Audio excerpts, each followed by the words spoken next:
दोस्तों, स्वागत है आपका अपने YouTube channel visual learning point में।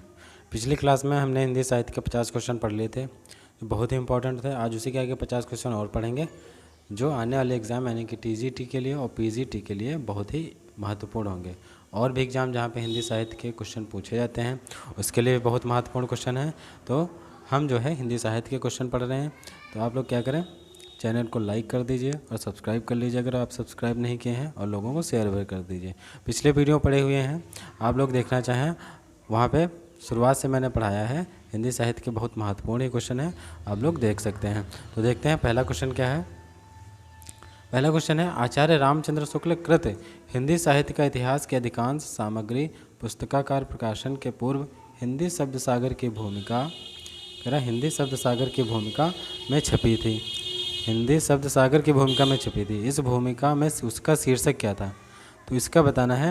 यानी कि जो हिंदी साहित्य का इतिहास की अधिकांश सामग्री छपी थी रामचंद्र शुक्ल की, उस भूमिका में शीर्षक पूछ रहा है। तो हिंदी साहित्य का विकास ये हो जाएगा इसका शीर्षक। ठीक, ये इस शीर्षक से पहले जो है छपी थी, उसके बाद शीर्षक बदल गया, उसके बाद हो गया हिंदी साहित्य का इतिहास। ठीक, तो पहले क्या था, हिंदी साहित्य का विकास। तो ये चीज़ आप लोग याद रखेंगे। फिर अगला क्वेश्चन, अष्टछाप के सर्वश्रेष्ठ भक्त कवि कौन है। तो अष्टछाप में 8 कवि होते थे, उसमें से सर्वश्रेष्ठ पूछ लिया जाए कौन है, तो सूरदास हो जाएंगे। देखिए अष्टछाप में 8 कवि थे, 4 विट्ठलनाथ जी के थे, जो 4 वल्लभाचार्य जी के थे।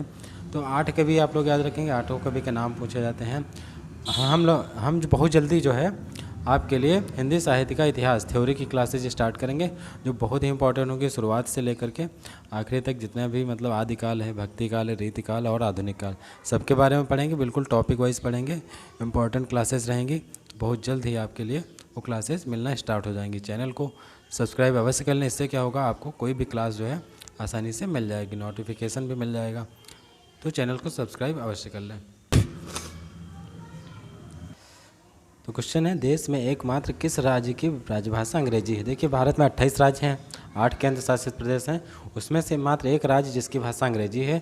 तो कौन सा राज्य हो जाएगा, नागालैंड। ये भी याद रखें आप लोग, भाषाओं से पूछ लेता है क्योंकि हिंदी का पेपर है तो भाषा से रिलेटेड भी क्वेश्चन पूछे जाते हैं। फिर है अंग्रेजी भाषा को भारत में शिक्षा। अब देखिए अंग्रेजी यहाँ पे गलत छप गया, अंग्रेजी भाषा, यहाँ पे क्या होगा, अंग्रेजी भाषा। तो आप लोग याद रखेंगे अंग्रेजी भाषा को भारत में शिक्षा के माध्यम से आरंभ किया गया। तो किसके द्वारा, लॉर्ड मैकाले के द्वारा। लॉर्ड मैकाले ने जो है सबसे पहले भारत में अंग्रेजी शिक्षा माध्यम को लागू किया था। फिर अगला क्वेश्चन, हिंदी भाषा की बोलियों के आधार पर छत्तीसगढ़ी बोली। अब छत्तीसगढ़ी बोली बताना है तो किसके अंतर्गत आती है, देखिए पूर्वी हिंदी के जो 3 बोली पूर्वी हिंदी के अंतर्गत आती हैं। 3 बोली, अवधी, बघोली और छत्तीसगढ़ी। तो छत्तीसगढ़ी किसकी भाषा हो जाएगी, मतलब उपभाषा की बोली, तो छत्तीसगढ़ी हो जाएगी पूर्वी हिंदी की। 5 उपभाषाएँ हैं, 5 में जो है 22 बोलियाँ आती हैं, आप लोग याद रखेंगे। 18 बोलियाँ आती हैं, 22 नहीं, क्योंकि 22 जो संविधान में वर्णित हैं। फिर अगला क्वेश्चन है, हिंदी भाषा का पहला समाचार पत्र उदंत मार्टन किस सन में प्रकाशित हुआ। तो ये याद रखेंगे 1826 में प्रकाशित हुआ। और कहाँ से प्रकाशित हुआ ये पूछ लें तो कलकत्ता से प्रकाशित हुआ। तो स्थान भी आप लोग याद रखेंगे। ये जो है पहला दैनिक समाचार पत्र था, ये भी आप लोग याद रखेंगे।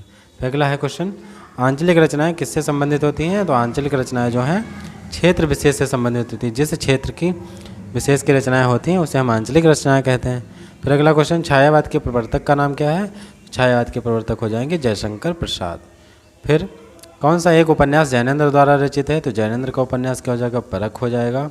जैनेन्द्र के उपन्यास इंपॉर्टेंट हैं, कई बार पूछे जा चुके हैं, तो याद रखेंगे। कामायनी किस प्रकार का ग्रंथ है। तो कामायनी महाकाव्य है। और पूछ ले कामायनी के रचनाकार कौन है। तो कामायनी के रचनाकार जयशंकर प्रसाद हो जाएंगे, जयशंकर प्रसाद। और कभी पूछ लेता है छायावाद के जनक, तो जनक में भी कौन हो जाएंगे, जयशंकर प्रसाद हो जाएंगे। ठीक, फिर निम्नलिखित में से किस रचना की सर्वाधिक टीकाएँ लिखी गई।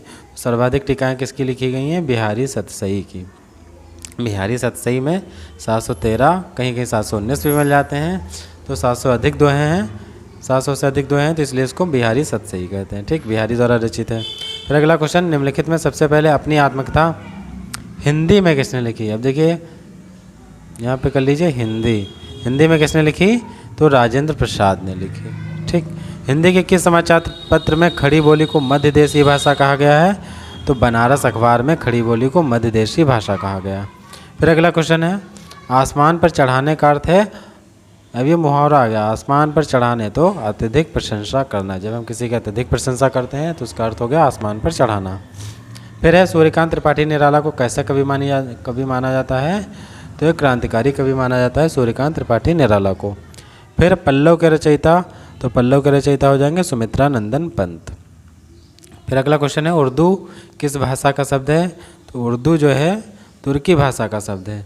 ये भी याद रखेंगे, उर्दू जो है तुर्की भाषा का शब्द है। फिर अगला क्वेश्चन है निम्नलिखित भारतीय भाषाओं में कौन सी भाषा द्रविड़ भाषा की उत्पत्ति नहीं है, तो देखिए द्रविड़ भाषा, ऑस्ट्रिक भाषा, इंडो यूरोपियन भाषाएं भाषा परिवार होते थे, तो ये भाषा परिवार की उत्पत्ति नहीं है, तो मराठी जो है द्रविड़ भाषा परिवार की उत्पत्ति नहीं है।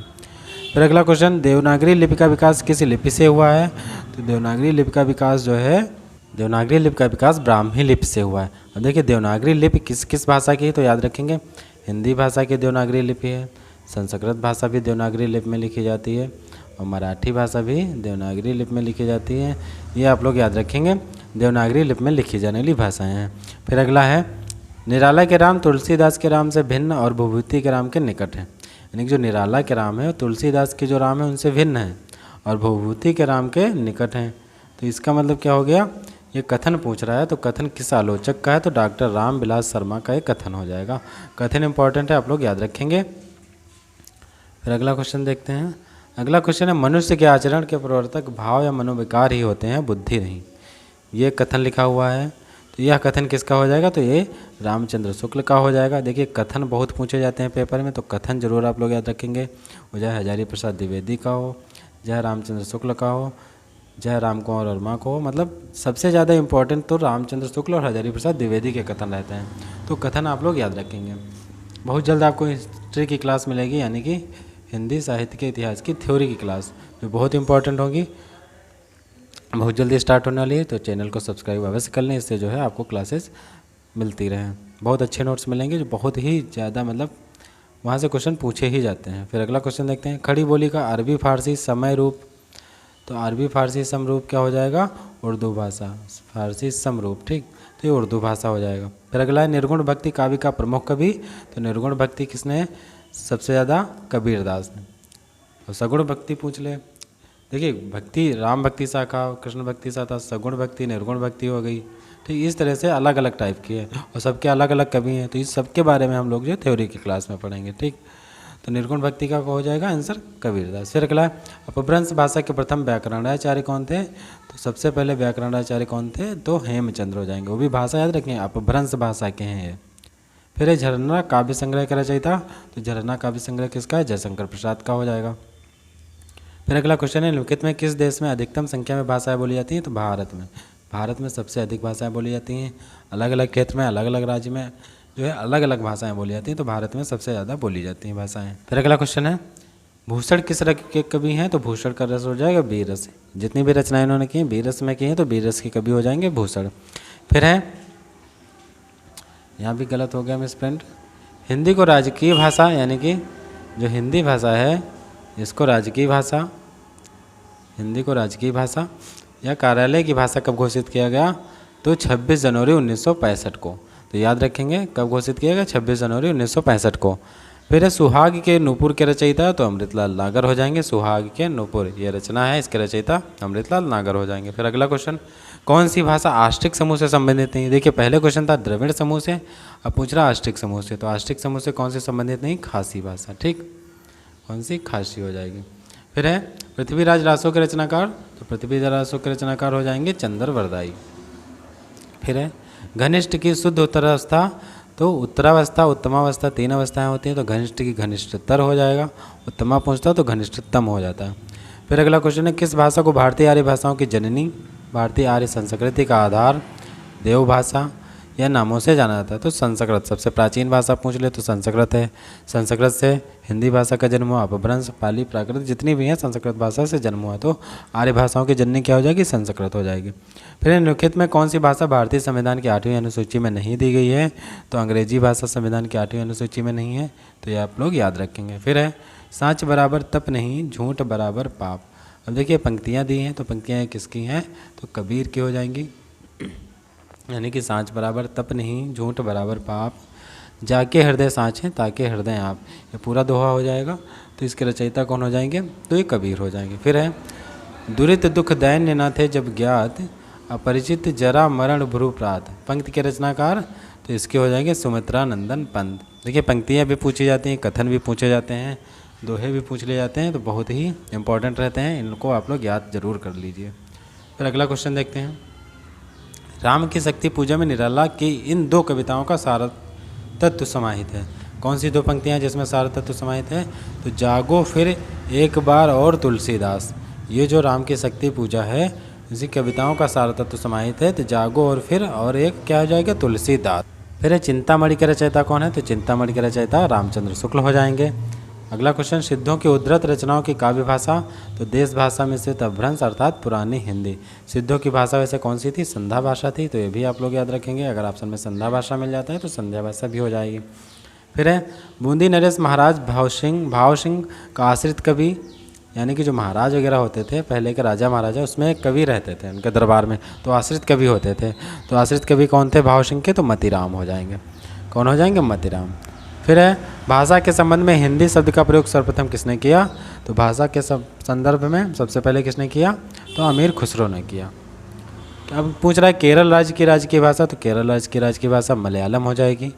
मलयालम एक शास्त्रीय भाषा यानी कि क्लासिकल लैंग्वेज है, भी आप लोग याद रखेंगे। फिर बिहारी निम्नलिखित में से किस काल के कवि हैं? तो बिहारी रीतिकाल के कवि हो जाएंगे। उसमें भी पूछ ले, रीतिकाल में भी देखिए रीति बद्ध, रीति सिद्ध और रीति मुक्त 3 प्रकार के कवि हैं। तो बिहारी को अगर पूछ ले तो रीतिकाल के तो हैं ही, और पूछ ले तो ये रीति सिद्ध के हो जाएंगे। क्या याद रखेंगे? रीति सिद्ध। देखिए अलग अलग पूछ लेता है, रीति काव्य रीति मुक्त अलग होते हैं, रीतिबद्ध अलग होते हैं कभी, ये सब अलग अलग हम थ्योरी की क्लास में पढ़ाएंगे। फिर रामधारी सिंह दिनकर को भारतीय ज्ञानपीठ पुरस्कार प्राप्त हुआ था। तो कब प्राप्त हुआ था? किसमें? उर्वशी पे, यानी कि उर्वशी जो रचना है इनका, उस पर जो इनको ज्ञानपीठ पुरस्कार प्राप्त हुआ था। फिर अगला क्वेश्चन है गागर में सागर भरने का कार्य किस कवि ने किया है? तो गागर में सागर भरने का कार्य किस कवि ने किया? तो बिहारी लाल ने किया है। यानी कि इनके दोहे जो हैं वो गागर में सागर भरने का काम करते हैं, यानी कि छोटी सी लाइन में बहुत कुछ कह देते हैं, तो इसका मतलब हो गया गागर में सागर भरना। फिर शिवा बावनी के रचनाकार हो जाएंगे तो भूषण हो जाएंगे शिवा बावनी के रचनाकार। फिर उपन्यास और कहानी का मूल अंतर है उसका विषय निरूपण, यानी कि इन दोनों का विषय निरूपण अलग अलग होता है, यही इनका मूलभूत अंतर है। फिर किस भाषा को द्रविड़ परिवार की भाषा की जननी कहा जाता है? तो द्रविड़ परिवार की भाषाओं की जननी तमिल भाषा को कहा जाता है। बहुत इंपॉर्टेंट क्वेश्चन है, याद रखेंगे। फिर है भूषण का निम्नलिखित में से कौन सा लक्षण ग्रंथ है? तो शिवराज भूषण। शिवराज भूषण ने जो है इनका एक लक्षण ग्रंथ है, किसने लिखा था? तो भूषण ने लिखा था। फिर लास्ट क्वेश्चन हम देखते हैं, रस मीमांसा रस सिद्धांत से संबंधित पुस्तक है। इस पुस्तक के लेखक यानी कि रस मीमांसा के लेखक कौन हो जाएंगे? आचार्य रामचंद्र शुक्ल। तो ये 50 क्वेश्चन थे, तो बहुत इंपॉर्टेंट थे, आप लोग पढ़ लीजिए, 1-2 बार रिवीजन कर लेंगे, आसानी से याद हो जाएगा। लोगों को शेयर अवश्य कर दें, इससे और लोग भी देख सकें और अपनी तैयारी को मजबूत बना सकें। वीडियो कैसा लगा ज़रूर बताएं, चैनल को सब्सक्राइब अवश्य कर लें ताकि अगला वीडियो आपको आसानी से मिल सके। तब तक के लिए धन्यवाद।